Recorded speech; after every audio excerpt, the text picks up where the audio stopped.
एक लड़की अपने से बड़े उम्र के आदमी से प्यार करती है। ये प्यार उसका ऑब्सेशन बन जाता है। आज की हमारी story self love, self destruction, इन सब बारे में बातें करती है। इसने एक सीरियस टॉपिक को बहुत ही अच्छे से हैंडल किया है। आई एम श्योर आपको ये पसंद आएगा, तो इस वीडियो को लास्ट तक देखिएगा। वीडियो स्टार्ट करने से पहले मैं आप सबसे रिक्वेस्ट करना चाहता हूँ, अगर आपको वीडियो अच्छा लगता है तो प्लीज इसे लाइक और कमेंट जरूर कर दीजिएगा। इससे चैनल को बहुत सपोर्ट मिलता है। अब बिना किसी देरी के इस एक्सप्लेनेशन को स्टार्ट करते हैं। मूवी स्टार्ट होती है और हमारे मेन कैरेक्टर, जिसका नाम है सियोलो, ये बहुत ही डिस्टर्ब थे। आज ही उसका उसके बॉयफ्रेंड के साथ ब्रेकअप हुआ था। उसकी सब चीजें फेंक कर वो अपना गुस्सा निकाल रही थी। ये सब चल रहा था, तभी उसे ऑनलाइन किसी का मैसेज आया। एक स्ट्रेंजर था। वहां से कहता है, मैंने सुना कि तुम बहुत ही ब्यूटीफुल हो। सियोलो कहती कि ऐसा कुछ भी नहीं है, मैं हार्ट ब्रोकन हूँ। वहां से वो स्ट्रेंजर कहता है, हार्ट ब्रोकन और ब्यूटीफुल। सियोलो कहती कि हाँ। स्ट्रेंजर ने कहा, तो कंफर्म हो गया कि तुम ब्यूटीफुल हो। इस पर सियोलो स्माइल करती है और इसी तरीके से हमारा स्ट्रेंजर और सियोलो इन दोनों के बीच में बात। सियोलो उसके बारे में हमें बताती है। कहती है, मैं नॉर्मल नहीं हूँ। उसके स्कूल में ज्यादा फ्रेंड्स नहीं है। वो हमेशा से बहुत सेल्फ सफिशिएंट थी। जब वो 18 साल की हुई तो अकेली सिटी में मूव हो गई थी। वही उसने अपने आप को बर्बाद किया था। पर सियोलो ने हमसे कहा, इसके बारे में हम आगे बात करेंगे। सियोलो उसके पेरेंट्स की फर्स्ट बेटी थी। इसके बाद बहुत सालों बाद उन्हें ट्विंस हुए थे। इसी वजह से सियोलो एज अ ओनली चाइल्ड उन्होंने रेज किया था। उसे जो भी चाहिए होता था ये सब उसे वो दे देते थे। उसका बहुत ख्याल रखते थे। इसी वजह से सियोलो को रिस्ट्रिक्शंस थे। उसका ज्यादा पढ़ाई में भी ध्यान नहीं था। उसे अपने लाइफ को लेकर प्रॉब्लम्स थे। जैसे हमें पता है, उसे लगता है कि वो अजीब है। इसी वजह से अपने पेरेंट्स से वो बात करती है। उन्हें कहती है, मुझे साइकोलॉजिस्ट के पास जाना है। सभी इंडियन पेरेंट्स की तरह ये दोनों भी इसे ज्यादा सीरियसली नहीं लेते। सियोलो और स्ट्रेंजर इन दोनों के बीच में बहुत सारी कन्वर्सेशन ऑनलाइन ही स्टार्ट हो गई। इसके साथ बात कर कर सियोलो को बहुत अच्छा लगता था। एक दिन स्ट्रेंजर सियोलो से पूछता है, क्या तुम मेरे ग्रुप से मिलना चाहते हो? ये सब लोग उसके लिए बहुत इंपॉर्टेंट है। सियोलो से पूछती है, अगर एक जगह पर तुम्हारा ग्रुप डूब रहा है और दूसरी जगह पर मैं हूं, तुम किसको चूज करोगे? स्ट्रेंजर कहता है, ऑफ कोर्स तुम्हें चूज करूंगा। सिर्फ मुझे तुम्हें बचाना है, पूरे ग्रुप को मैं नहीं बचा सकता। सियोलो कहती है कि उसे अपने स्कूल में ज्यादा मजा नहीं आता, उसे स्कूल बदलनी है। स्ट्रेंजर कहता है, तो बदल डालो। ये सियोलो के लिए हार्ड था, तो कहता है, जो चीजें हम लाइफ में करते नहीं यही हमारी बिगेस्ट रिग्रेट बन जाती है। सियोलो ने अपने पेरेंट्स से कहा, पर फिर भी वो माने नहीं। उसने फिर स्कूल जाना ही बंद कर दिया। उसे न्यू स्कूल में उन्हें डालना ही पड़ा। वो होपफुल थी कि स्कूल में उसकी फ्रेंड्स बनेंगी, वो अकेली नहीं रहेगी। पूरी क्लास में उसे कोई भी इंटरेस्टिंग नहीं लगा। 2-3 लड़कियों का ग्रुप था जो अपने ग्रुप में किसी को भी नहीं लिया करती थी। एक दिन सियोलो ने उन्हें आंसर करने में हेल्प की, तो वो भी उनकी फ्रेंड बन गई। एक दिन स्ट्रेंजर सियोलो से पूछता है, क्या तुम मेरे ग्रुप और मुझसे मिलोगी? सियोलो इस पर हाँ कहती है। यही बात वो ब्रेकफास्ट पर अपने पेरेंट्स से पूछ रही थी। उसके पेरेंट्स उसके लिए वरीड थे, ऐसे कैसे वो ऑनलाइन मिले हुए स्ट्रेंजर से मिल सकती है। सियोलो कहती है, ये बहुत ही नॉर्मल है, वो जल्दी घर भी आ जाएगी। मदर और फादर ने दोनों मिलकर इसे स्ट्रिक्टली मना कर दिया। फादर सियोलो से बहुत प्यार करते थे, तो सियोलो ने उसे मना लिया कि प्लीज मदर को भी समझाओ। मदर मान तो गई, पर सियोलो जहाँ जा रही है उसके साथ मदर भी आती है। इस कैफे में आने के बाद मदर ने सब लोगों को देखा कि वो किस तरह से है। उसे सेफ लगा, उसके बाद वो चली जाती है। ये सारा ग्रुप सियोलो को वेलकम करता है। थोड़ी देर में हमारा स्ट्रेंजर, जिसका नाम है अलेहो, ये भी वहां पहुंचा। इन दोनों ने एक दूसरे को देखा तो इनमें बहुत ही स्ट्रॉन्ग केमिस्ट्री थी। पूरे वक्त ये सिर्फ एक दूसरे को ही देख रहे थे। थोड़े टाइम में सियोलो के जाने का टाइम हो गया। अलेहो उसके पास आया, उसके नेक पर किस करता है। इस किस का नाम उसने स्वीट किस रखा हुआ है। उनके कन्वर्सेशन में भी बहुत बार उसने यूज किया था। यहाँ पर सियोलो की मदर उसे पिकअप करने के लिए फिर से वापस आ गई, तो उसे उसके साथ जाना पड़ता है। सियोलो हमसे कहती है, वो मुझसे 10 साल बड़ा था, पर बिना किसी रीजन के मैं उसके प्यार में बहुत ही हार्ड पड़ी। सियोलो बिलीव नहीं कर पाती। अलेहो इतना हैंडसम है, पर फिर भी उसकी कोई भी गर्लफ्रेंड नहीं। उसे लिखती है कि दिन रात वो उसके बारे में सोचती रहती है। वो उससे फिर से मिलना चाहती थी। इन्होंने मिलने के लिए एक जगह डिसाइड की। उसने पेरेंट्स से कहा कि मैं मेरी फ्रेंड्स के साथ जा रही हूँ, रात भर वो वहीं रुकेगी। फिर वो अलेहो से मिली।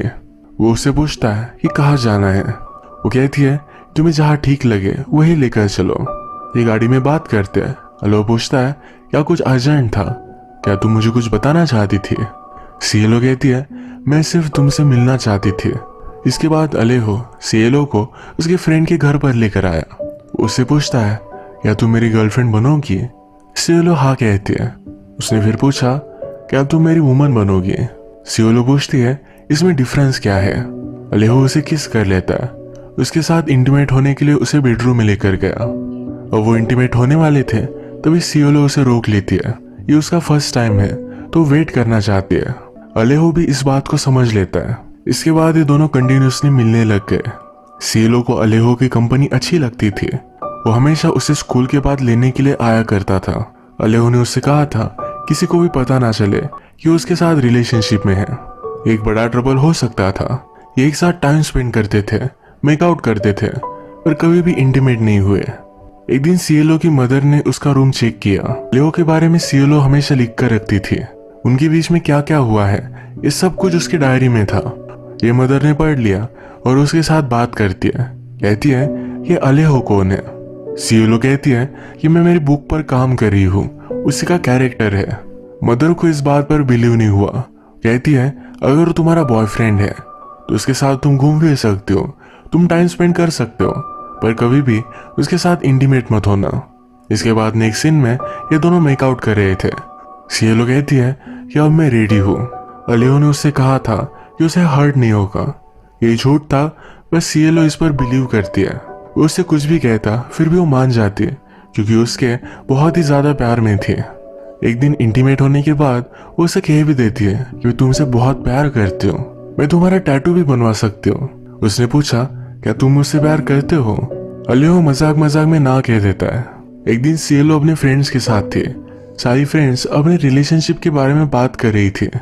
सिएलो ने भी अपनी रिलेशनशिप के बारे में सब कुछ बता दिया।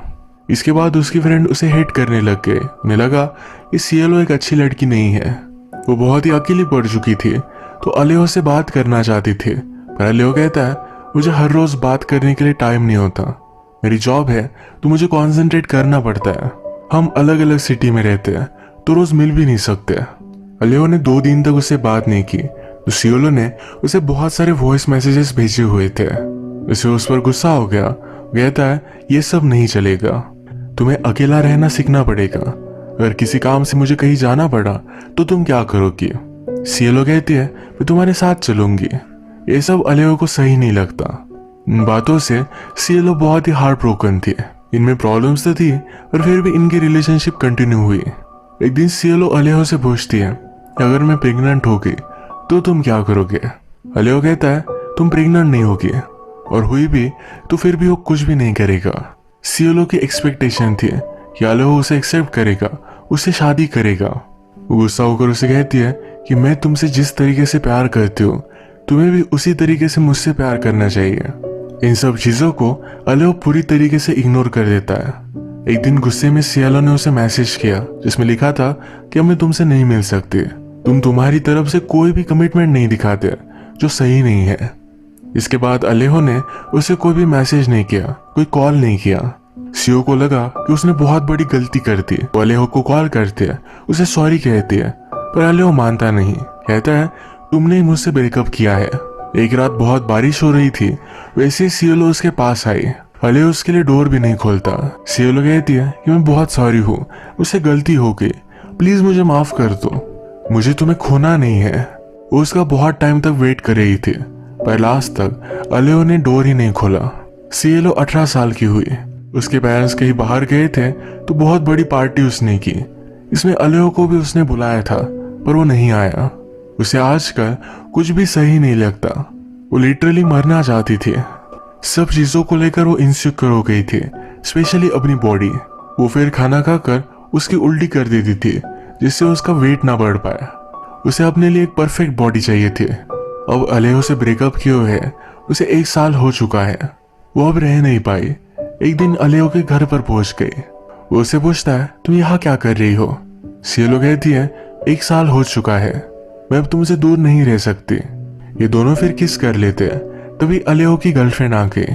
सिएलो अलेहो को कहती है कि मैं बिलीव नहीं कर सकती कि उसके लिए तुमने मुझे छोड़ा।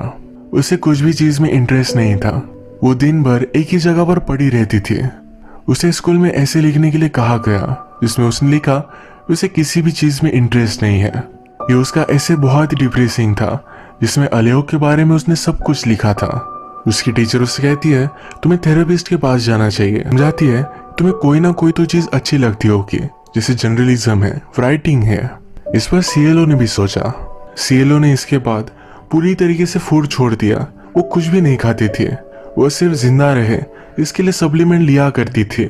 जिस तरीके से सीएलओ करती है उसी तरीके से और भी लोग होते हैं।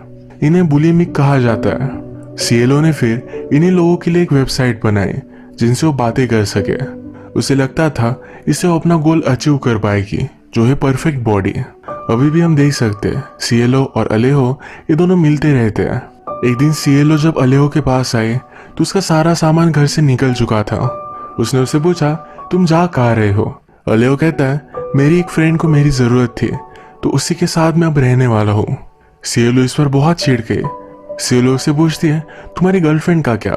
कहता है उससे मैंने ब्रेकअप कर लिया है। सीएलओ इस पर बहुत चिढ़ गई। उसे एक्सपेक्टेड था कि वो अलेहो के साथ रहेगी, पर अलेहो खुद किसी और के साथ जाकर रहने वाला है, और वो भी उसकी गर्लफ्रेंड के अलावा कोई और है। उसे बोलती है कि मैं बुलिमिक हूँ, यानी कि वो खाकर उल्टी कर देती है।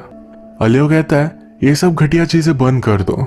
सीएलओ डिस्टर्ब थी तो अलेहो के नाम का टैटू करवा लेती है। एक दिन सीएलओ ने अलेहो को कॉल किया, पर यह कॉल अलेहो की फ्रेंड ने उठाया।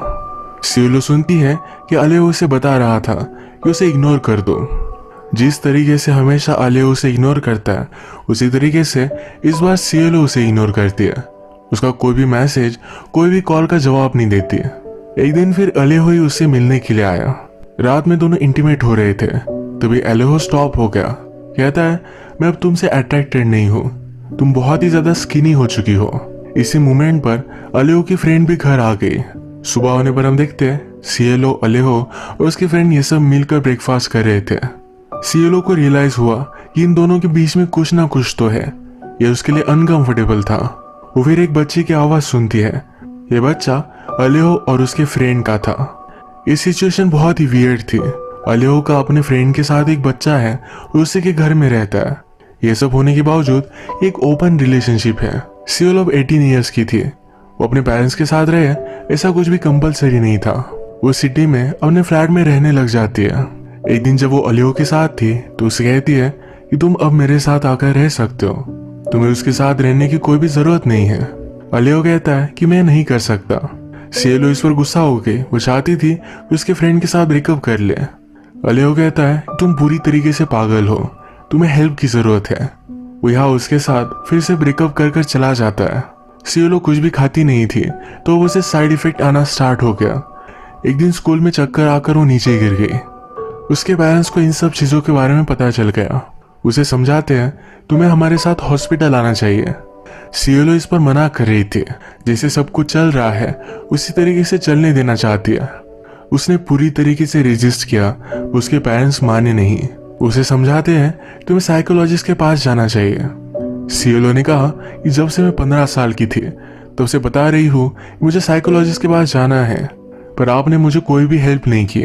सब चीजों के लिए अपने पेरेंट्स को ही ब्लेम करती है।